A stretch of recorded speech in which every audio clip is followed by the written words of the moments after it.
Howdy ho, Arkansas Pilgrim here with a taste test on some pickles I made. And like many things, this is not a how-to video. This is a what I've done video. It's not how to make pickles, but it's a twist on making pickles. Use your regular pickle recipe, whatever you usually use. I went online and found a knockoff recipe for Clausen's. I don't know how accurate it is, but that's what I used.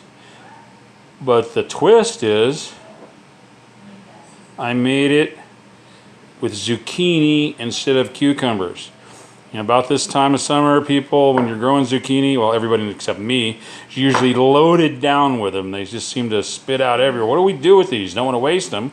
Well, hey, they're nutritional, so why not make pickles out of them instead of using cucumbers, which have no nutritional value whatsoever? So that's what I did. These have been pickling for about 3 weeks. I started it when I was on vacation and I had some zucchini that I didn't want to go bad, or I was about to go on vacation. So here we go. You know, they seem firm.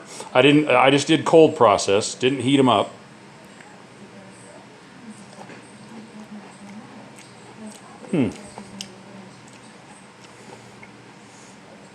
Yeah, they're good.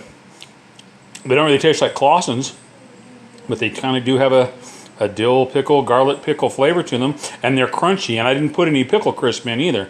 But then again, I didn't hot water can them either.